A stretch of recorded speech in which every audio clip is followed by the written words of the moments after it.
Hey guys, I'm Ryan, and the topic of the day is the 10 girls you date in college. First is the athletic one. Second, the philosophical one.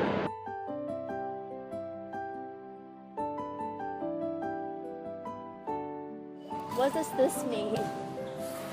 So what does it mean?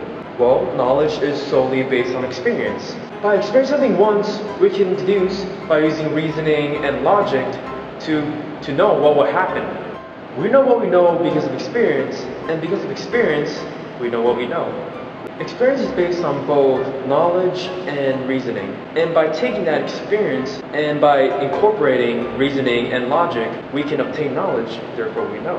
And so that means we know what we know with experience because we have experience.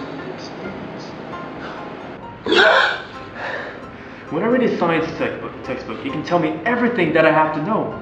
For instance, about hydrochloric acid, how it combusts, how it vaporizes, everything about it. But do I truly understand what it means? Do I truly understand what hydrochloric acid is? In the area of science, experience is also the only source of knowledge. Here, I am forming a TOK complex with black T indicator.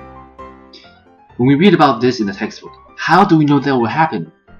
The book just says this reaction will happen, but how do we know that it is true? Only by doing the experiment itself and experiencing the experiment will we truly understand what will happen and we'll see it for ourselves, therefore gaining knowledge from experience.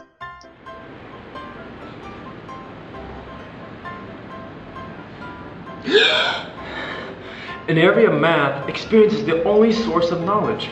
I can read all about math on a textbook, but unless I practice every single day repeatedly, will I understand math truly.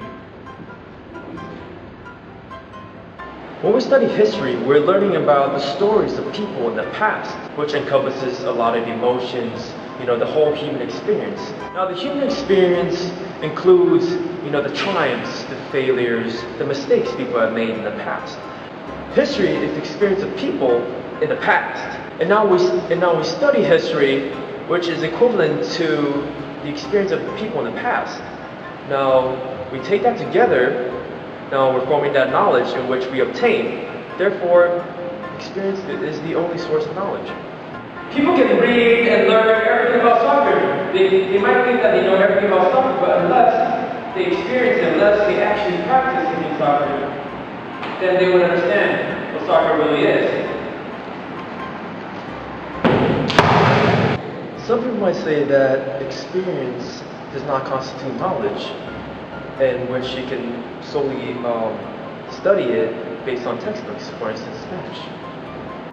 In the area of language, it is true to some extent as a baby without experience, your mom and dad taught you your first language as students in class. We can learn languages just reading textbooks. However, do we truly know the language without conversing in the language with someone that speaks it? How do you know you are actually gaining knowledge of a language, or are you just making incoherent sounds? To really gain knowledge, one must experience the language, speak, talk, think the language that is experienced. M S S. Yes. SS.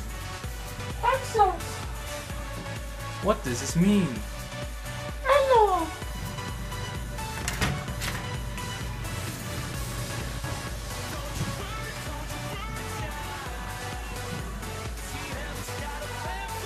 Father, the only source of knowledge is experience. Son, you have mastered life. Good job.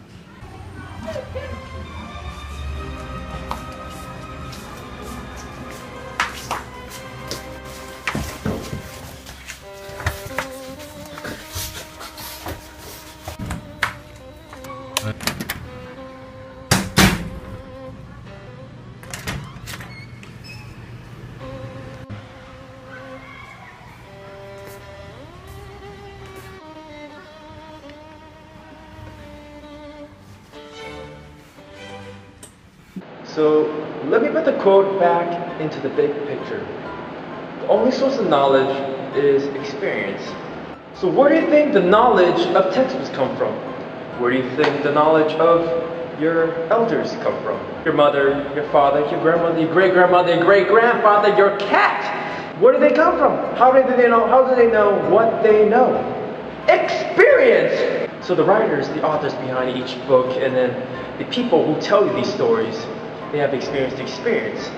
And at that moment when they experienced the experience, they said to themselves, oh my God, wow, I've learned so much. I've gained so much knowledge that I wanted to pass it down to my descendants, to my children, to the future. Therefore, they're written down.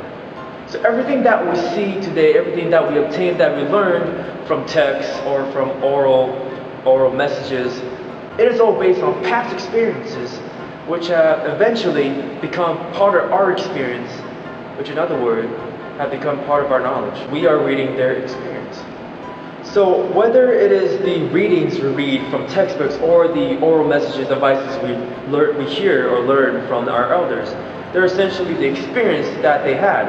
And now they put this experience in the form of text, which we also know it as knowledge itself. Now we take this knowledge and we obtain this knowledge. But if you think about it, the knowledge we obtain is essentially based on the experience we have. Therefore, knowledge is experience. Therefore, our quote, only source of knowledge is experience. No matter what, all the knowledge that we know of is based on experience. Whether it is you yourself experiencing the experience, or you reading and learning from the knowledge of others, the text of others, which is essentially still experience. All the knowledge and everything that we know of is all based on experience itself. So the only source of knowledge is essentially experience itself. Hey guys, good job. So as you see here, Ryan has just finished his quest for knowledge. What was the knowledge? That only source of knowledge is through experience. In his little quest, is experiencing this video right now. See, he's in a video. However, as now he's about to complete it, he's going to celebrate. Throughout this experience trip, he has experience. And throughout this experience, he has been using logic and reasoning to come up with this knowledge. Because he's experiencing this experience vividly. Because he's using logic and reasoning. Through experience, he's gaining the knowledge. What knowledge?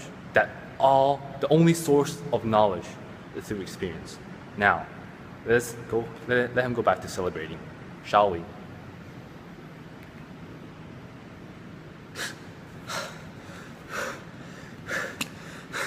What just happened?